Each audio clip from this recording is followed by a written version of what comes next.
Olá pessoal, tudo bom? Estamos aqui fazendo mais um episódio da série De Pais para Pais e pela graça de Deus estamos aqui. Você não sabe a dificuldade que é gravar um vídeo, né? Várias interrupções, mas graças a Deus estamos gravando esse vídeo. O primeiro episódio foi Bênção de Deus. Foi um episódio onde nós falamos da sua doce rotina, a rotina que você tinha antes de ter um bebê. E após ter esse bebê, muda totalmente a rotina. Então foi um vídeo bem legal, bem interessante, onde a gente recebeu alguns testemunhos, assim, muito legais. E agora a gente está fazendo esse novo episódio, e esse episódio é sobre a rotina do bebê recém-nascido e a rotina do casal. Como é que fica, né? Tá. E esse episódio é da rotina do bebê versus relacionamento do casal. Então eu tenho a certeza de que essa série de vídeos ela vai ser muito abençoadora para você que ainda não tem filhos, está pensando em ter, ou vocês que estão grávidos, né? E pais que querem aprender e passar aí para os seus netos e para outros. Vai ser bênção de Deus. Então a gente tem alguns dados para começar a nossa conversa, né, amor? Vamos começar passando alguns dados. Amém. Hoje nós estamos aqui em Águas Claras, no sítio, né? Então nós já tentamos gravar diversas vezes com motosserra, cachorro, o cara que passa aqui com as promoções do supermercado local, então qualquer outro barulho, então você, né, desconsidere aí, nós precisamos fazer o vídeo, né, então vamos seguir em frente com os barulhos, amém? Então sim, Roger, foi feita uma pesquisa internacional, né, nos passaram alguns dados e um deles que me assusta bastante é que apenas 15% dos pais considera a rotina do bebê importante. Né?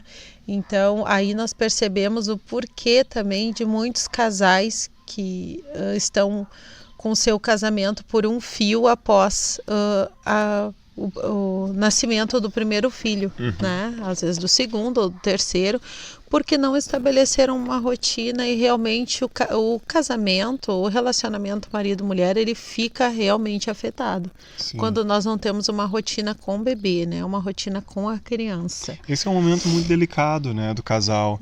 E é um momento de compreensão, de entendimento, de renúncia. E é um momento onde realmente precisa haver preparo e rotina, né? Exatamente. E assim, a criança, ela organiza o pensamento dela a partir das repetições. Então, quando nós estipulamos uma rotina para o bebê recém-nascido, ele vai ficando mais seguro, ele vai saber o que vai acontecer daqui a algumas horas, ele vai saber que é o horário da mamada, que daqui a pouco é o horário do soninho dele, e ele vai aprendendo conforme as repetições forem ocorrendo no decorrer do seu dia. Então isso também traz uma ótima senso de segurança para este bebê, né? Além do desenvolvimento cerebral, entre outras coisas que a rotina propicia para um bebê recém-nascido e também para o casal. Amém. Porque o bebê, quando ele está na barriga, ele tem um estilo de vida, né? E depois, quando ele vem ao mundo, o estilo de vida que ele segue é o estilo de vida dado pelos pais, né? Então vamos passar um pouquinho, amor, para o pessoal, assim, daquilo que nós vivemos, né, como casal, e daquilo que a gente errou, né? Então, com o nosso primeiro filho, daquilo que a gente começou a melhorar, adaptar e realmente ter avanço assim com a rotina deles. Amém. Nós sabemos que cada família é uma família, né? Cada caso é um caso. Nós vamos expor aqui a maneira com a qual nós estipulamos a rotina na nossa casa, né? E se você quiser aproveitar essas dicas, eu tenho certeza que você será muito bem sucedido, pois deu muito certo, né? E hoje, se nós tivéssemos mais um filho, eu faria da mesma forma essa rotina, né? Nós começamos um pouco tarde com o nosso primogênito, o nosso primeiro filho. Ele tinha 9 meses de idade quando comecei a colocar em prática essas rotinas, né, diariamente com ele. E depois, consecutivamente, com o meu segundo filho e o terceiro filho já desde o primeiro ano de vida. Então, o que nós erramos, né, com o nosso primeiro filho?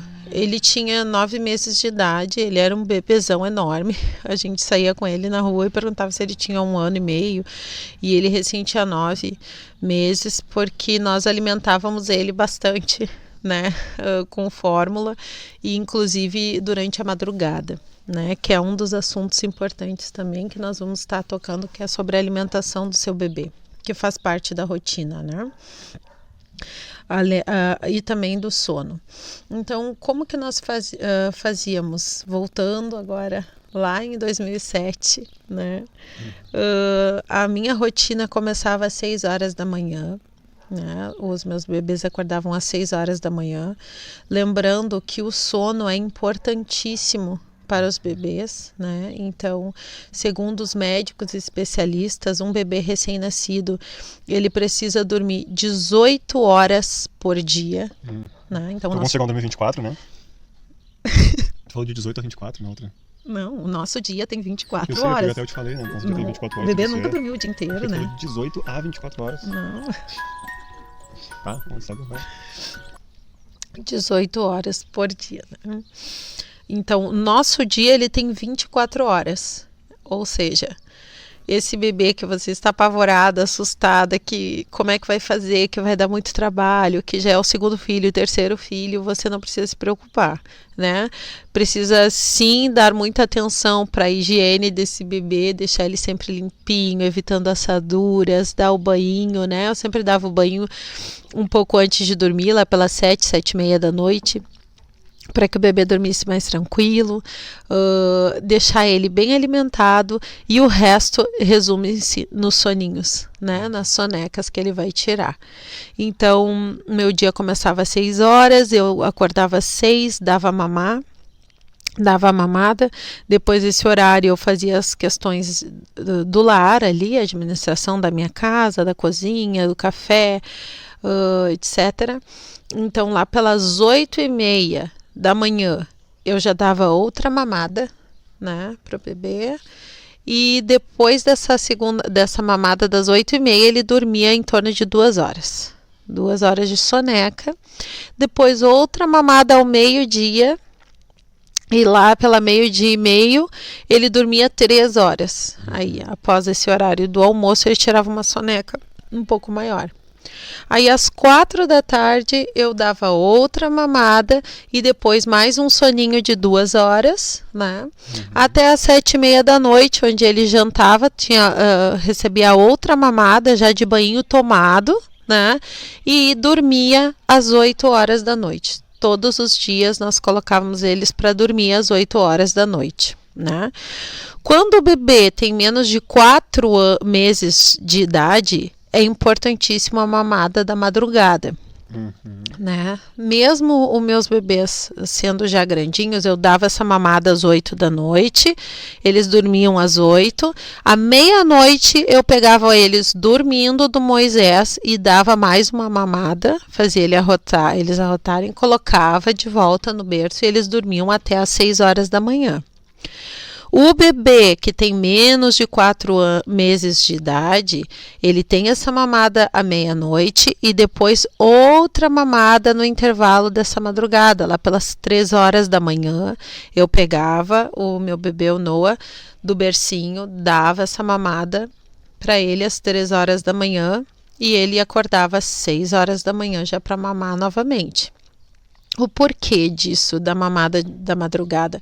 Porque até os 4 meses de idade eles precisam dessa mamada para desenvolver aquela gordurinha que fica debaixo da pele, né? Depois do 4º mês não é aconselhável amamentar de madrugada, né? O pediatra dos guris lá americano, o Dr. Cornelson, ele sempre me dizia que o único mamífero que mamava de madrugada, que se alimentava de madrugada, era o porco. Né? Então, a partir do 4º mês, eles não necessitam mais dessa mamada da madrugada. O Noah, o meu segundo filho, ele nunca acordava de madrugada para mamar. Nunca. A Sara também nunca acordava de madrugada para mamar, mas o médico disse que ele estava abaixo do peso naquela época. Ele tinha 2 mesinhos e meio quando nós chegamos aqui no Brasil. E o médico me aconselhou a acordá-lo, então pegava ele do berço às 3 da manhã, dava o peito e colocava ele de volta para dormir. Ele acordava às 6 horas da manhã. Então, fazendo essa minha rotina do sono, eu estava calculando aqui, o número de horas que eles dormiam não chegou a 18 horas, né? Fazendo essa rotina, depois quem tiver interesse, quem quiser, eu posso passar pelo WhatsApp, né, direitinho, escrever ali certinho os horários, quem quiser seguir. Funcionou super bem para nós esses horários e nos dava uma certa liberdade, pois depois das 8 horas da noite, a noite era nossa, né? Nós tínhamos a oportunidade de namorar, nós tínhamos a oportunidade de conversar, né? Eu, como mãe de mais de um filho, passava o dia inteiro envolvida com a casa, né? Com o choro do bebê, com a comidinha, com o mamá, com isso, com aquilo. Então, às 8 horas da noite era assim o meu refrigério, onde eu tomava um banho, eu passava um creme, eu descansava a minha cabeça, eu recebia o meu marido, nós conversávamos. Nós aproveitávamos a nossa noite, muitas vezes recebíamos casais lá em casa que não tinham filhos, né, para conversar, para espairecer, e foi muito bênção. E eu acredito que esse seja um dos melhores benefícios, né, um dos maiores benefícios, né, é nós podermos continuar com a nossa relação de casal ou de namorado, entre aspas, dentro de casa, mesmo com bebês em casa, né? Eu lembro muito bem de que muitas pessoas, quando iam nas nossas casas nos visitar, perguntavam, onde é que estão as crianças, né? E elas estavam dormindo porque nós mantínhamos essa rotina. Uma coisa muito interessante que as pessoas sempre me perguntavam e diziam assim, mas e se eu botar ele na cama e ele não tiver sono para dormir? Né? E não dormir. Independente de ele tiver sono para dormir ou não, ele precisa entender que o horário de ele ir para a cama é aquele. Né? Então, as crianças sempre iam para a cama naquele mesmo horário e às vezes, quando ele não tinha vontade de dormir, eu estava meio cansadinho, ficava olhando um pouquinho para cima, ficava ali, daqui a pouco ele dormia. Né? Mas sempre havia antes do sono, né, da noite, uma preparação para o sono. Né? Então, ele já tomava o banho, botava o pijaminha. Então, ele, na consciência da criança, na mente dele, ele já sabe de que aquele é o momento de dormir, de que ele está indo para a cama. Exatamente, por isso a importância das repetições, né? Eu sempre cuidava assim para durante o dia, quando eles tiravam aquela soneca do dia, eu não deixava escurinho, eu deixava eles dormir à luz, bem na luz das janelas, do sol, no barulho, sempre com barulho, né? E à noite, no momento do banho, eu deixava meia luz, né? Eu colocava um abajurzinho já para que ele entender, né? Já não fazia tanto barulho, tanta fusarca, nenê da mamãe, que durante o dia era aquela festa e filme pra cá e filmava e fazia nenê rir. E cadê o nenê? Cadê o nenê? Achou, né? Aquelas brincadeiras. Então, agora não é o momento. Né? Então, isso tudo vem de nós pais, né? Passar isso para os bebês. E essa questão do barulho é importante a gente explicar, né? E que a gente foi entender depois de que os bebês, quando estão dentro da barriga da mãe, eles ouvem um barulho muito alto. É um zunido muito forte, muito alto. E quando eles saem da barriga da mãe, eles já não têm mais esse zunido, esse barulho. Então, eles já estão acostumados a dormir e conviver com o barulho. Então, é errado. Nós queremos que os nossos filhos durmam sem barulho.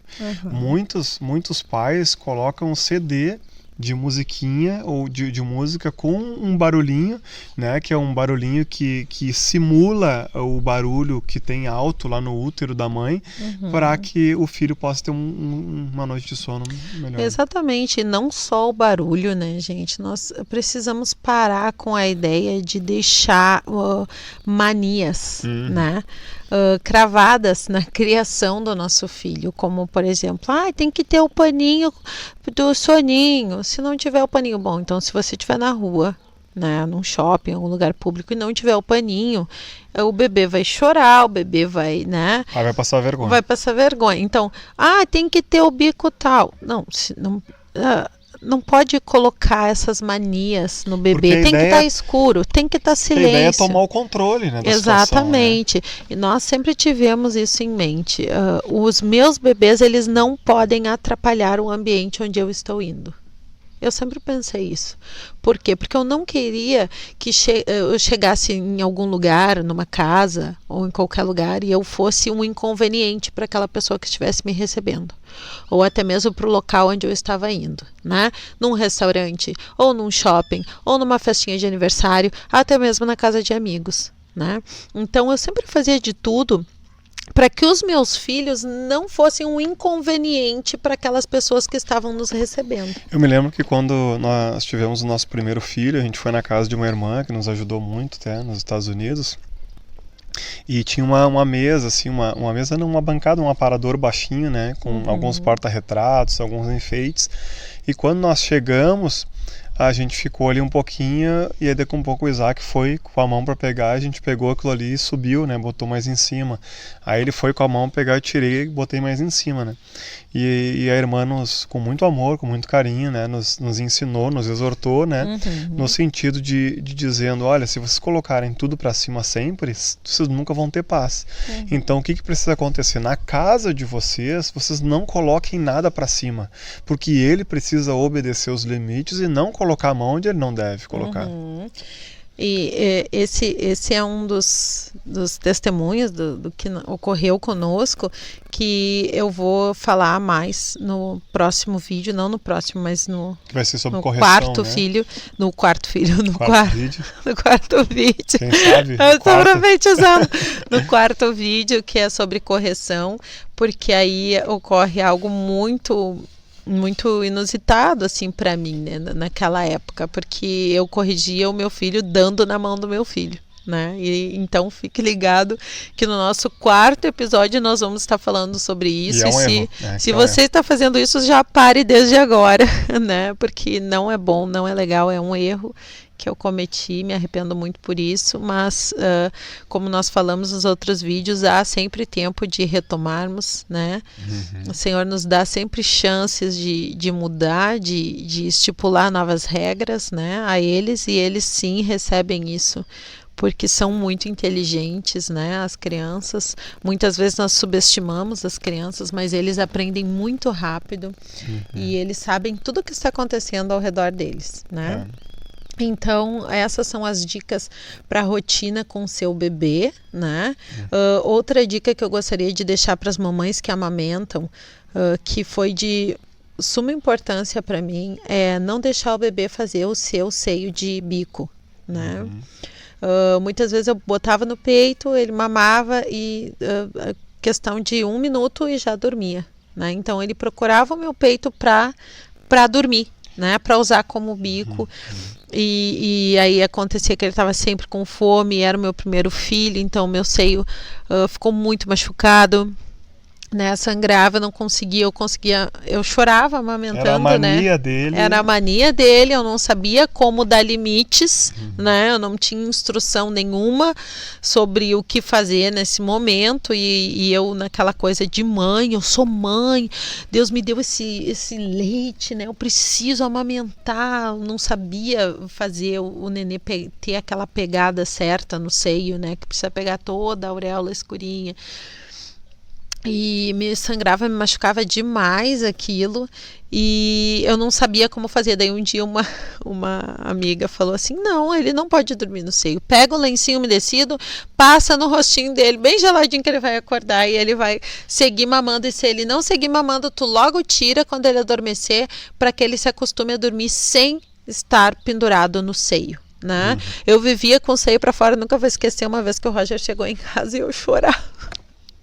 Eu disse, eu não sei mais o que eu faço, eu vou ficar o dia inteiro aqui sem blusa, porque é toda hora o guri chora, pega o meu seio e dorme, aí chora mais um pouco, pega o seio e dorme, mas eu tô vendo que ele não tá se alimentando.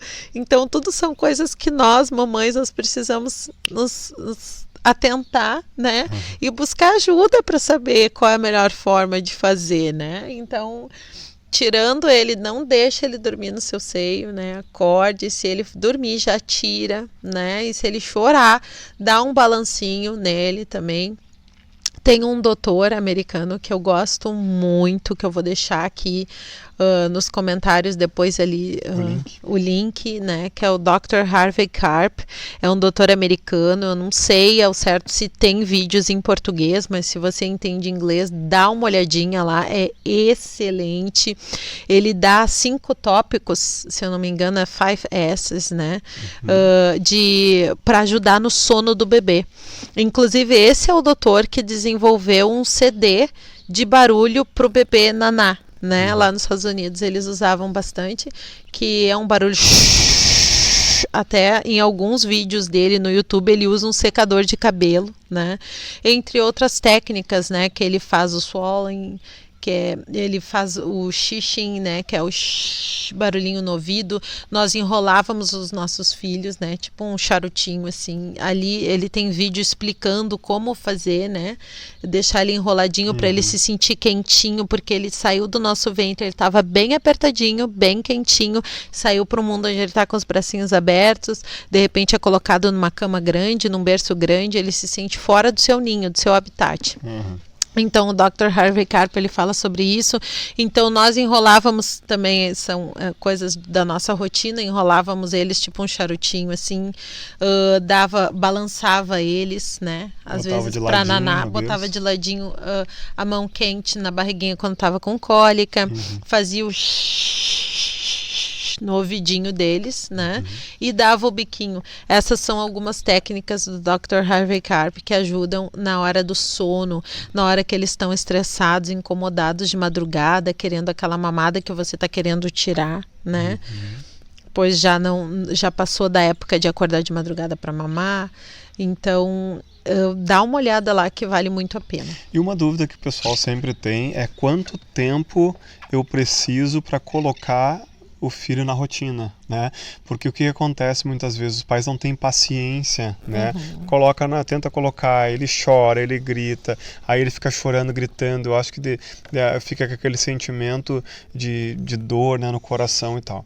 E eu falo isso porque eu como homem, como pai, eu tenho o dever de ensinar e mostrar para os homens de que os mais desinteressados a não manter uma rotina, infelizmente, são os pais.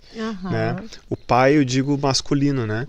E porque incomoda, porque a criança chora, dá uma teta, dá uma mamadeira, faz a criança parar, porque o pai quer dormir para no outro dia trabalhar. Aí, na verdade, eu quero lhe dizer, pai, essa rotina ela é muito importante para o seu casamento. E essa rotina ela é muito importante para a sua vida conjugal, para a saúde da sua vida conjugal. Então, vai durar um dia, vai durar 2 dias, agora a Sandra vai falar quantos dias vai durar, mas você precisa ter persistência em entender que a criança precisa aprender. Então, ela não aprendeu ainda, né? E ter paciência. É verdade? Muito bom, muito bem lembrado, né, amor? Porque essa rotina não adianta ser feita apenas pela mãe, né? É um comum acordo, marido e mulher. A mulher, ela precisa da ajuda do marido, né? Tanto emocionalmente quanto espiritualmente, né? Em oração, em estímulo. Vamos lá, amor, nós vamos conseguir, tá tudo bem, né? Muitas vezes, né, eu pensava em desistir, porque a rotina ela é pré-estabelecida de 3 a no máximo 5 dias, né? Então vocês precisam persistir, né? Durante esses 5 dias, muitas vezes é muito árduo, na maioria das vezes né? Porque no primeiro dia o bebê chora muito até ele se acostumar com aquela rotina e muitos pais, no berço, exato, sem a mãe pegar. Muitos pais desistem já aí logo de cara, logo no início, porque tem muita pena, muita dó de ver o nenê chorando. Eu ficava desesperada quando o meu primeiro filho chorava, né? O segundo eu olhava chorando, pode chorar, né? Porque tá alimentado, tá trocado, né? Não tá doente, não tem nenhuma enfermidade, pode chorar. Mas o primeiro filho realmente é complicado. E eu dizia pro Roger, ai amor, no segundo dia, ai amor, ainda tá chorando, vou desistir, não dá. Não, vamos esperar mais um pouco, amor.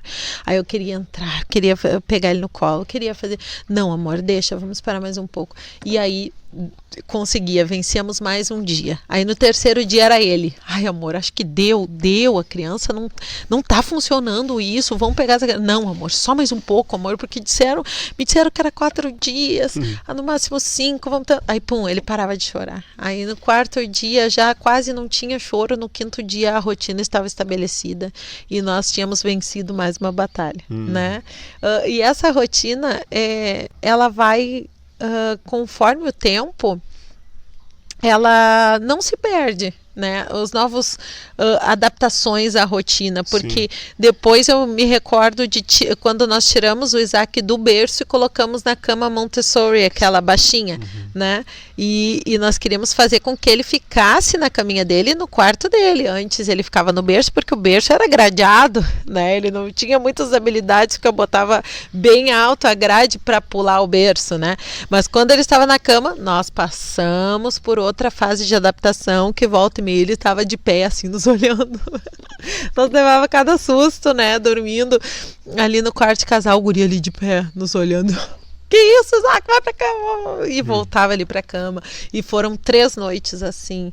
Então, cada fase que eles vão passando, conforme o crescimento, é uma nova adaptação. E todas essas adaptações nós precisamos ser persistentes, perseverantes, né? Não desistir no primeiro impasse, né? Não desistir na primeira noite mal dormida. Nós precisamos perseverar se nós quisermos colher os frutos dessa rotina, né? Dessa rotina bem estabelecida, pré-estabelecida. E eu tenho certeza que vai ser como um bálsamo na vida do casal, né? Que conseguir colocar em prática, ou pelo menos tentar, né?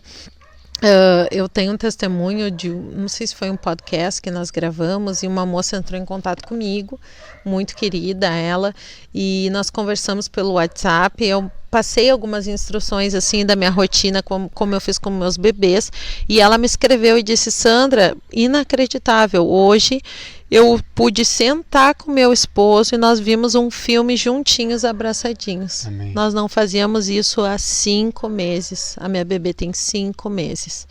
Ou seja, desde que a bebê nasceu, eles não estavam conseguindo ter um tempo a 2. Né? E quão isso é importante no relacionamento marido e mulher. Amém. Glória a Deus. Amém. Que bênção. Bênção de Deus. Testemunho é sempre abençoado porque nós relatamos aquilo que nós vivenciamos, aquilo que nós vivemos, para poder edificar a sua vida.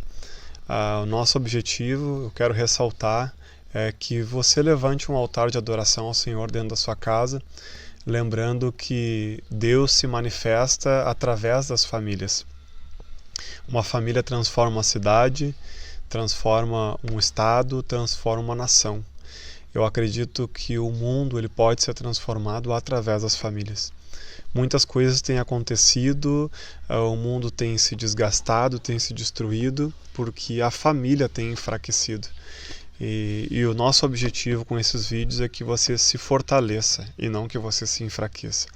Que Deus abençoe vocês, que vocês possam curtir esse tempo com o bebê, como casal, que eu tenho a certeza que Deus tem o melhor para a sua vida. Que Deus lhe abençoe, e coloque aqui nos comentários aqui embaixo se você tem alguma dúvida sobre esse assunto. A gente faz questão de esclarecer, tendo no nosso alcance. E se você preferir entrar em contato pelo direct do nosso Instagram, do Facebook, também pode entrar em contato conosco. Tá bom? Que Deus abençoe a todos em nome de Jesus. Amém. Tchau, tchau. Até o próximo. Até o próximo.